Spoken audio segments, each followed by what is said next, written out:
Saya dituduh pengkhianat. Memang akhir-akhir ini memang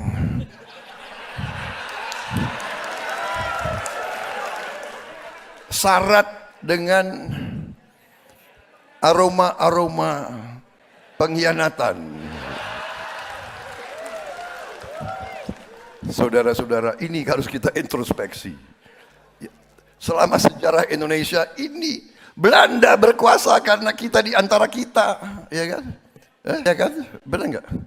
Perusahaan kecil bisa taklukkan kerajaan-kerajaan kita. Karena pangeran-pangeran itu, benar nggak? Sibuk rebutan kursi. Sultan meninggal, putra-putranya perang, dia putra kandung perang. Sudah ini pelajaran, nampaknya kita masih harus belajar terus, saudara-saudara sekalian.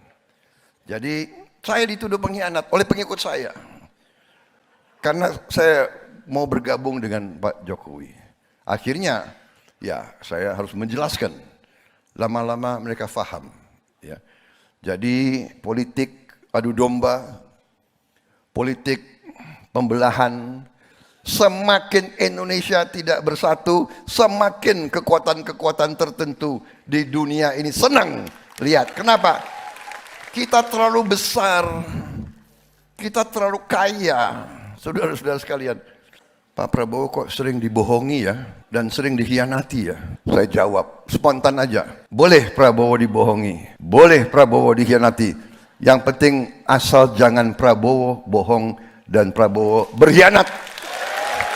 Rakyat yang akan melihat, rakyat akan menilai, rakyat yang akan nanti memberi vonis, dan nanti yang paling utama adalah sejarah mencatat siapa di atas jalan yang benar dan siapa yang berkhianat kepada bangsa dan negara. Tadi dikatakan Prabowo berapa? 3 kali kalah, 4 kali kalah. Pejuang tidak ada kalahnya, saudara-saudara. Pejuang tidak ada kalahnya. Jabatan tidak penting. Yang penting pengabdian kepada rakyat Indonesia. Ketua Umum Partai Gerindra dan bakal calon Presiden Koalisi Indonesia Maju, Prabowo Subianto, memberikan sindiran keras terkait adanya aroma pengkhianatan dalam beberapa waktu terakhir. Dilansir tribunwow.com dari kanal YouTube Gelora TV, dalam pidato politiknya, Prabowo membeberkan fakta tentang dirinya yang sempat ditentang dan dituduh berkhianat saat bergabung dengan pemerintahan Presiden Joko Widodo. Tentangan dan tuduhan itu justru muncul dari para pendukungnya sendiri. Lebih lanjut, Prabowo juga turut mengungkapkan jika akhir-akhir ini banyak terjadi pengkhianatan. Ia pun lantas meminta semua pihak untuk ikut berintrospeksi diri.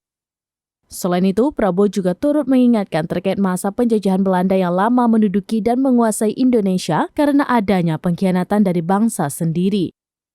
Sebabnya tak lain karena saat itu para sultan dan pangeran saling berebut tahta. Atas dasar itu, Prabowo pun meminta semua pihak untuk mewaspadai adanya politik adu domba dan pembelahan.